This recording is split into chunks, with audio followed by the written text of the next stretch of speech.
Bravo pour votre combat.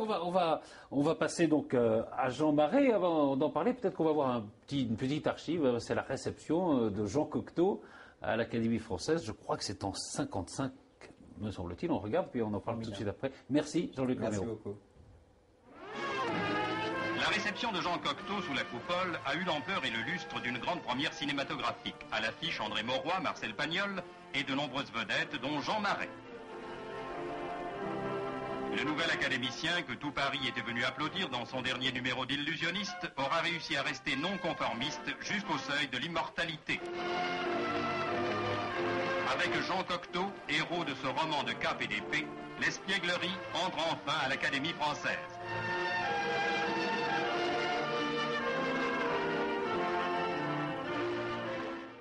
Voilà, l'embrassade, assez symbolique de Cocteau et de Marais, quoi. Complètement. Avant de vous laisser la parole, Jennifer Guédon, bonsoir. Bonsoir Patrice. Ça va bien? Très très bien. Donc les téléspectateurs peuvent évidemment intervenir. Ils peuvent le faire à tout moment. Nous appelons au 08 26 02 24 deux fois, par SMS au 6 10 32. C'est toujours aussi simple. Paris, vous tapez Paris, un espace et puis votre message. Et le mail actuenco@cabatcat.com. À tout à l'heure. Très bien. Alors, cette exposition donc au musée Montmartre, qui est un très joli endroit. Magnifique. En plus de ça, dans un lieu unique. Enfin, c'est pas seulement un musée qu'on a avec toutes les richesses. C'est une vraie maison, qui a toute une histoire. Une des plus vieilles, ou si ce n'est la plus vieille maison encore existante à Montmartre. Alors, l'expo est parrainée par Francis Huster, et dans la préface qu'il fait votre livre, qui est publié chez Artanon Éditions, qui est magnifique, enfin, avec des illustrations formidables, qu'on retrouve dans l'exposition. Il dit, voilà, c'est un Jean Marais, héros de la guerre, légende de la scène, star du cinéma. Il a lutté, on en parlait il y a quelques instants, contre l'homophobie, le racisme et les injustices. Complètement. C'est-à-dire que Jean Marais est d'une grande modernité aujourd'hui par ses messages. C'est un grand humaniste. Moi, je ne l'ai bien entendu pas connu. Ça fait plusieurs années que je travaille sur le sujet. Ça fait 5 ans. Et j'ai découvert des pans de sa personnalité complètement incroyables.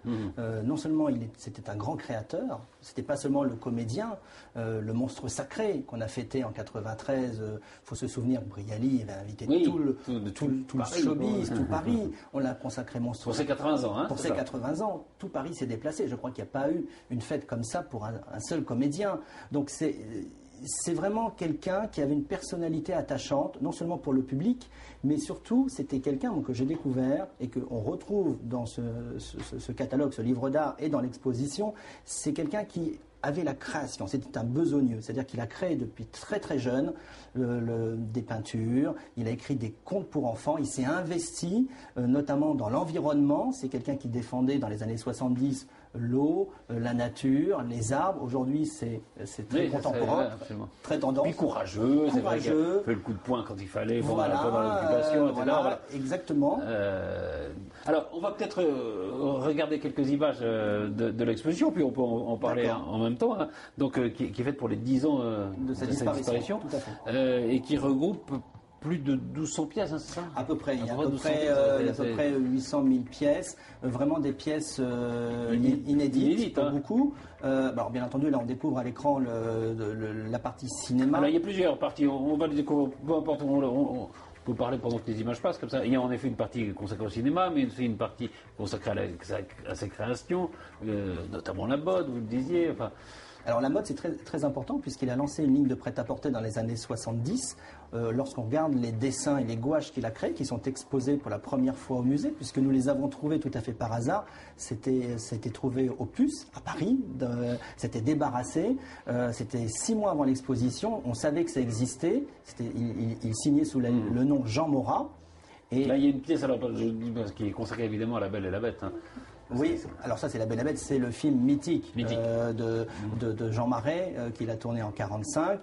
Podane, où nous avons, vous découvrez le costume de Podane. Alors les costumes, c'est les vôtres? Enfin, les vôtres. C'est les costumes. Parce que vous êtes un collectionneur fou de costumes de cinéma. Voilà, moi j'ai commencé il y a 10 ans avec Ciné Costumes, et c'est vrai qu'on a une des plus grosses collections aujourd'hui. C'est magnifique. Mais pas seulement que de français, même le cinéma de Bollywood, on a beaucoup de choses. Alors, il y a une chose qui est assez amusante, c'est qu'il était beau comme un dieu, comme dit tout le monde, il s'appelait Vilain. Il s'appelait Vilain. Malheureusement, il était né, c'est Jean Vilain Marais. Mais dans la vie, il était beau comme un dieu. Il était beau comme un dieu. Alors, voilà, la première rencontre avec Cocteau, c'est à la fin des années 30. Hein, il fait un remplacement. Exactement, c'est en 1936. Il fait un remplacement, il devait remplacer Jean-Pierre Aumont. Donc en 1936, il rencontre Jean Cocteau qui va devenir son Pygmalion et qui va lui faire découvrir le théâtre. Il faut savoir que Jean Marais, au début, ne voulait pas forcément comédien, il voulait être peintre. D'ailleurs, on a un très beau tableau qu'il a fait à l'âge de 22 ans. Il avait pris une boîte de couleurs quand il était jeune à un. C'est ça, oui. Il le dit d'ailleurs, j'ai pris une boîte de couleurs puis je ne l'ai pas lâchée. Je ne l'ai pas lâché et il voulait vraiment être peintre. Mais il a été peintre tout au long de sa vie. C'est-à-dire que même quand il a fait son service militaire, je veux dire, il peignait comme un miniaturiste. Parce qu'on a eu l'impression voilà, qu'il avait fait une carrière d'acteur et puis qu'un peu la retraite venant, il se serait mis à la peinture. Pas du tout. Pas du tout, c'était vraiment voilà ces tableaux. Voilà ces tableaux. D'ailleurs, dans celui-ci qu'on voit à l'écran, on voit le visage de Cocteau. C'est le châtaignier, ça a été peint en 1945. Mais il a fait énormément de choses. C'est quelqu'un qui vraiment aimait travailler la terre, effectivement, à la fin de sa vie, mais il aimait dessiner, il aimait peindre, il aimait créer. Vraiment, c'était la création. Et je pense que sous l'influence étoilée, effectivement, de Jean Cocteau, l'influence a été percutante. Évidemment, alors, il y a eu les Parents terribles, hein, qu'il a en 1938, que Cocteau a écrit pour lui, un peu après leur rencontre. Complètement. Et évidemment, la Belle et la Bête. Alors, il y a aussi le cinéma, vous parlez de l'Éternel Retour, où il a un pull jacquard. Voilà, ça c'est en 1943, à cette époque-là. De Delannoy, toute une génération s'est retrouvée. Tout le monde voulait le pull jacquard. Tout le monde voulait. Alors c'est un pull qu'il avait acheté en Italie. Il faut savoir que c'est un pull qu'il a trouvé comme ça, d'allure moyenâgeuse, il l'a acheté.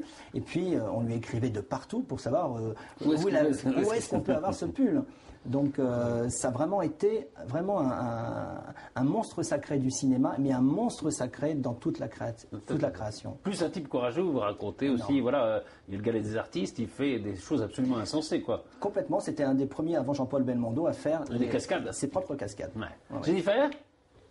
Question de Fabrice qui habite Maison-Alfort et qui nous demande: est-il vrai que Jean Marais devait jouer dans Mort à Venise de Visconti ?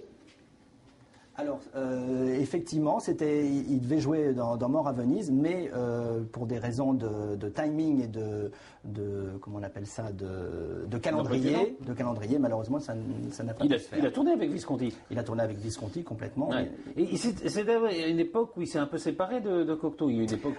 Oui, c'est-à-dire qu'il y a eu un moment où il a pris un peu plus tard, il a pris un peu plus de distance parce que lui-même créait énormément dans différents domaines. Et puis, mais il a été toujours fidèle à Cocteau jusqu'à sa mort en 1963. Quand il meurt, il dit désormais je ferai semblant de vivre. Donc, je ferai semblant de vivre.